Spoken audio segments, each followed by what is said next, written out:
Italy are red hot over in Group A as they become the first nation in Euro 2020 to confirm their place in the round of 16. But what about the Swiss? Are they too good to be missed? We'll take a little look. Nay! Right, folks, back once again with another match review, looking back, and of course Italy up against the Swiss over in Group A in Euro 2020, and we'll get to that in 1 second. If you're new, where you in, boys? Smash your subscribe to keep banging up to date with all things Euro 2020 related, Blackburn Rovers related. Woo!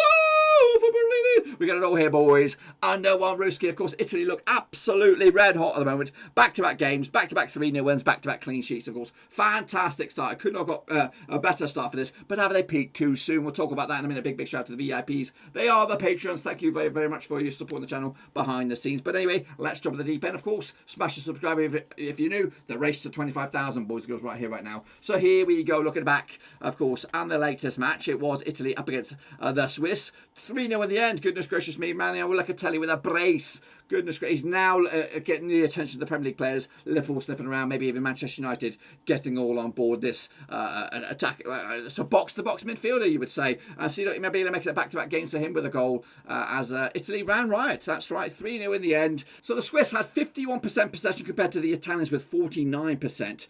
They actually had just the 6 shots on the day for La Swiss. 4 of them were off target. 1 of them was on target. And the other one was blocked.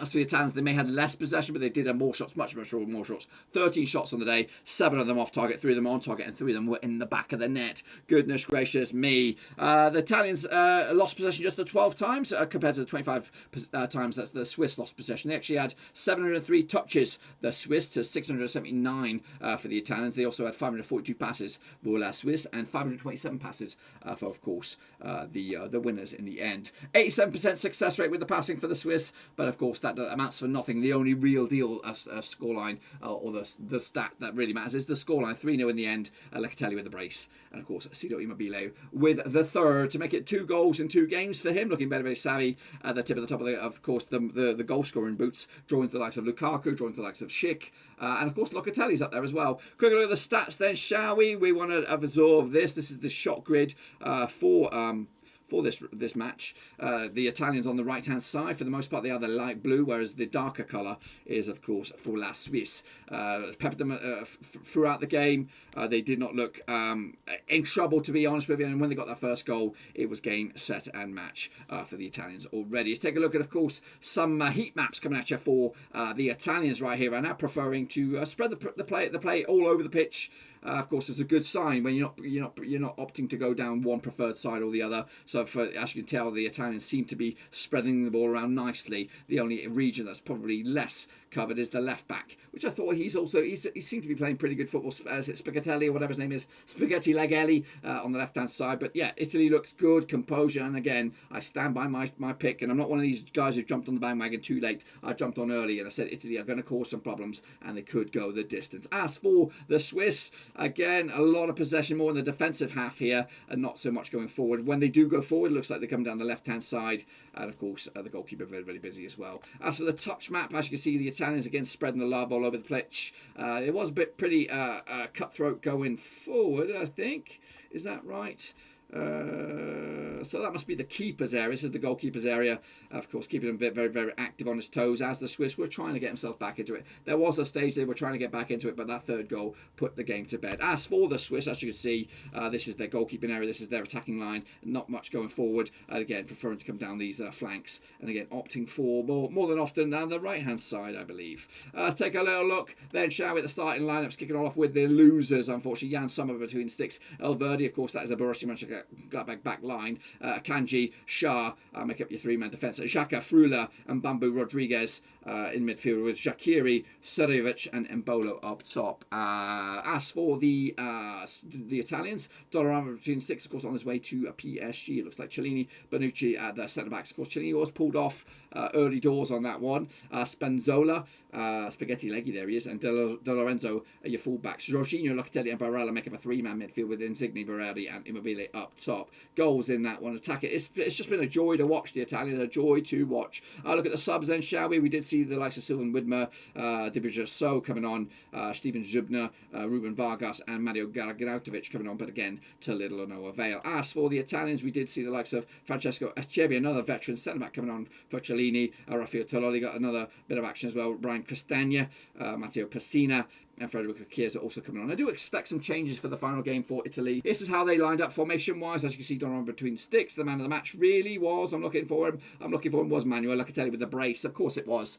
See that Immobile got a 6.1, even though we got a goal. So he was pretty much absent the entire match. Terrible, woeful according to these guys, but still got a goal and a 6.1 as well. So it's going to be, he'll be licking his lips at the prospect of that. As for the Swiss, the key man was, of course, Granit Xhaka. Could be on his way to Roma. We'll have to see. Jan Sam had a nightmare with a 5.7. But again, everything coming through Manuel Locatelli. And again, so far, he's up there with the considerations for player of the tournament. It's still early days. Let's not get ahead of ourselves. And the average age is 28.1 for the Swiss, 28.6 for the Italians, considering they've got quite a lot of years in those centre-back pairings. It's quite interesting to see. And down the bottom there is the whatchamacallit down there, the timetable of events. Of course, the goal nice and midway through the first half, and the second goal pretty early in the second half to get things going and wrapping up on the death on the 90th minute mark. Look at on social media, shall we? Ilton Jose da Lima is a regular face right here. He said Italy put pressure on the entire game and made it comfortably difficult for the Swiss game. 3-0, he said. Nazo Innocent said, I picked them to win before the tournament started. I hope they don't disappoint me in the knockout stages. They're likely to face Belgium in the quarterfinals. If they win that, France will be the only problem left. Aiden said, that's Aiden Corey, absolutely brilliant play all throughout the 90 minutes. Indeed. Shiria Elizabeth, and one of the best teams in the tournament so far. Title contenders, right there, he said. Comprehensive win for Italy, and could have scored many more. Haven't conceded a goal, play quality football, and look like a serious threat to La France. The Blues, that's Chico Rico said 100% the best team at Euros, balanced and exciting even compared to France. Noah Gallagher, aka PDXGA, said 2006 World Cup final rematch coming in the final between Italy and France.